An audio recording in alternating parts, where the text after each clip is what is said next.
don't start with my hair because, you know, I just want you to know Heidi Dean said my hair looks good. That's all that matters to me. If Heidi says it looks good, I don't care what you two guys say. So I'm so happy for you. And it's just amazing how many Mondays we've had like this since we launched this podcast with you in 2015. And Merab Dvalishvili is a guy that you have believed in to such an extent, you know, humbly, you loved this matchup for him. Kenny picked him at plus 185. You've cornered Aljamain Sterling to 2 wins over Petr Yan, but to now corner Merab to a win over Petr Yan and a domination like that, a performance against Petr Yan that we've never seen anybody do that to him before. I don't know, man. You got to be on cloud 9 with your bantamweight contender. No, listen, John, I mean, I'm on cloud 9 for a variety of reasons, but you know what I mean? But it's, you know, to watch this kid grow and to see him lose, come back, make the adjustments, always have the right frame of mind. Like I was telling him, you know, Merab, people see the tip of the iceberg now. They don't see what's below the water, all the stuff you had to do to get there. You know what I mean? And oh man, I've never seen a guy like this, man. Look at even his first 2 losses in the UFC. He was down 2 in the UFC. Yeah. Not that I thought he lost either of them, but he was down 2. Never let it get to him. Always made the adjustments. Really, we've been talking about his cardio. Man, did he weaponize his cardio? Unbelievable in this fight. And if I had to pick a perfect scenario for the fight, it was Saturday night. That was it. There was no glitches because after the first round, Kenny, I knew that he was going to win the fight 95%. I just didn't know, you know, we knew that he was dangerous off the clinch. He had some spins and he could always catch you in some weird positions. So it wasn't that we were unaware of that, but he off-balanced him so bad. Like that guy I saw it. He didn't know what was coming. And Merab kicked, he punched, he takedown, he elbowed. He basically did everything and you didn't know when it was coming.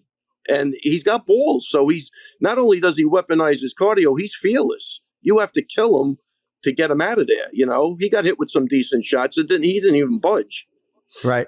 I want to know where the hell you put the gas pump. Is it super unleaded? Or is it like jet fuel? What the hell do you put in this kid? I mean, you tweeted something. I know I responded to you. He 100% had another 2 rounds in him. 100%. You know, think of that. It's a grueling fight. You look across the octagon. Normally, I'll go for my guys. I go, look how hard he's breathing. You look across. This guy's not even sitting down. He's smiling. Well, you know, it's one thing to say for someone, be like, he had another 2 rounds for him. But it's like, look at the way Merab fought. That would kill most human beings having that kind of pace. And he could have done. It looked like he could have done another fight. Like that. That is crazy that he has that level of conditioning. But again, you know, what did you think of Merab's general progression? Because again, not only was his conditioning awesome, which I think we all expected, but he looked better everywhere. Ray, he looked real sharp. Yes, a couple of things. First off, like you talk to people at the gym, I could call them in here. They've seen this guy do that exact same thing to 1 million people in the gym. It's nothing new. He's never, you know, I don't think he's ever sparred 3 rounds. It's always 6 rounds. Maybe 10, you know what I mean? Like and that's with new people. That's not obviously with the same buddy because nobody could keep up with him. But yeah, his progression was good. Look, I want to give a shout out to John Wood too. John did a great job. What I like about John, who's that? Oh no, no way. So listen, I'm sorry. Were you about to give me a shout out? Yes. No. Were you about to give me a shout out? Poor John Wood. What a fight! Oh Jesus Christ! Mid-March, John, back please, in John, 23. do not enable. What a special night for me. This is all my doing. I needed to celebrate with Matt Serra today. I needed Matt Serra in my life today. John, I might never talk to you again. I swear to God. Kenny, John. Oh, man. Thank you so much for having me. Kenny, I miss you. What's up, Matty? I tell you, Kenny, we do go way back, though. No, it is crazy when you think about it. Like even John saying we've been in this position a lot. Look, I'm blessed. I really feel blessed to be in. And, you know, it all started without this guy in the corner over here, Matt Serra. I'm not here today. I mean, it really started way back when we were all together in those locker rooms, Kenny. It's been such a great ride, and just meeting all the people and developing friendships and watching the fighters grow and accomplish their dreams. I can't say enough. Like, it kind of never was about the fighting to me, man. It was always about building a culture where people get better and better and better, with or without me, you know what I mean? And,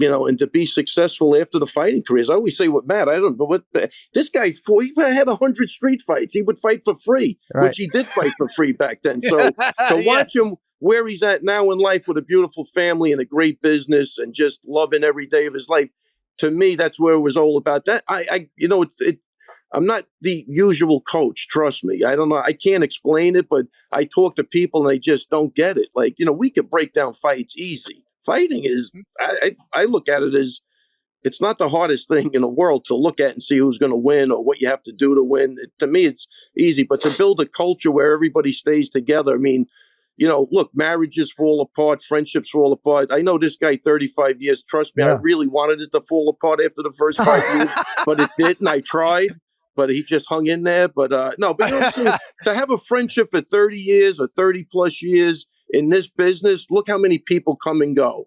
It's crazy. So Matt's a sucker for pain, obviously. Yeah.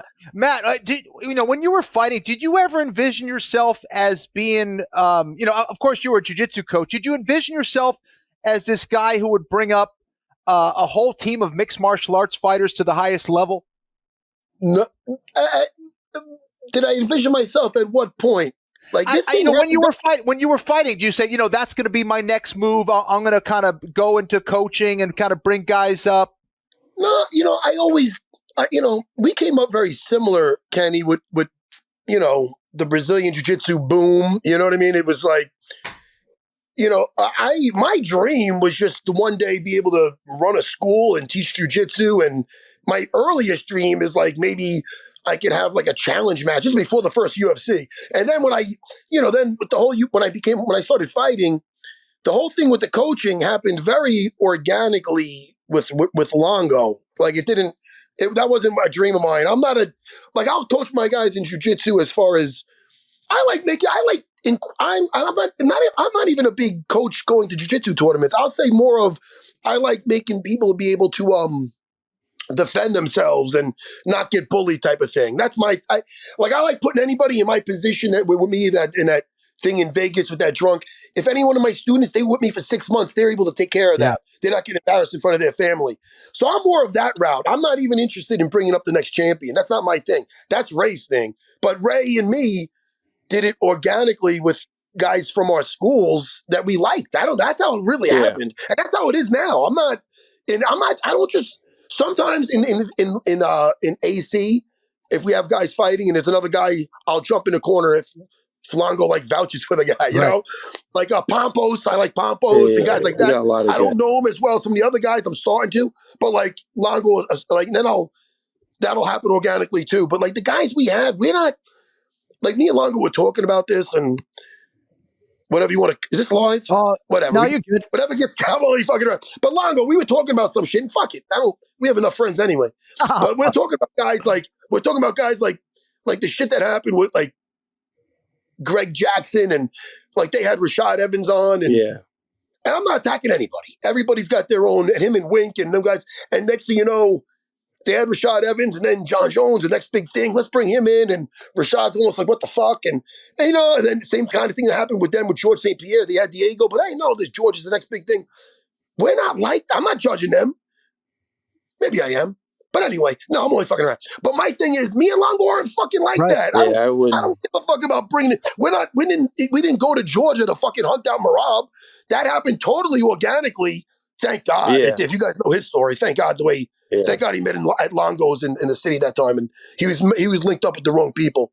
But it's just, it all happens organic. Now we love Merab. Yeah, I think, and I tell you what, even what Matt's saying, like even like these guys, like they've been together for years. Like when we say it's a friend, the team, the friendships, the bonds that are built, it's not a guy coming into the gym and 6 months later you're saying he's my friend. Right. You think John Jones ever gave a shit about Rashad Evans? Really? And Rashad's a great guy. I love him. But you think he ever cared? We're friends. No, how could you be friends? Would you know each other a year or two? Right. But the way these guys are together 10 years. The way your athletes, Matt and Ray, swear by you guys is truly one of the most special things in all the mixed martial arts, right? Whether it's Matt Arroyo spending time in Tampa, but you know that he always wants you guys prominently involved, right? Or it's Merab Dvalishvili doing an entire training camp in Vegas, and yet the collective value of you two individuals on fight night is such that he makes sure that you're there. It speaks to your collective brilliance. Yeah, that's the martial arts component, not the fight component. Without a doubt. Listen, Merab is loyalty, character, integrity. He's not going to have that stripped from. He comes from humble beginnings. You could end this shit tomorrow from. People will never understand this, which is mind-boggling to me. He'll be happy. I think that guy'd go back to doing construction tomorrow and be happy. Yeah. You can't change that. People, it's not always about the money. We've seen people with millions that are just miserable and they can't get out of their own way. This is different, man. And I tell you, that's the culture I want to be a part of. Not eating your other people to get ahead. Everybody squashing somebody to move forward. I don't like it. I never did like it. Me and Matt never had that, and that was it. Let me give a shout out to John Wood too, because he's a great guy. Oh, again, I thought he was joking. Going back to the John Wood shout out, Matty. I thought he was joking. He's going back for more right now. You know what it is, John? I told John, John, you're a special person if you could even deal with this group, because this is a tight knit group. So it goes to show you how nice John is, and I think where John did a great job is he didn't try to change Merab. He wasn't adding spinning, he took what he had and he enhanced it. And I think he understood it. Look, Merab, I could call anybody into the gym right now and they'll tell you they've seen Merab do that every time he's in the gym. That's nothing new. So Merab's going to do what Merab's going to do. That's why I have no problem, like almost wherever he trains, as long as you don't ruin what he has, which I think John did a great job at just, because I was down there a couple of weeks ago. I watched, a couple of things. So he did a fantastic job. I want to shout out John Wood and his mother, who really calmed me down before the fight. So she's a sweetheart. They got a good thing going. And again, if he could deal with us, you're more than welcome to jump on board, because that is not easy to do.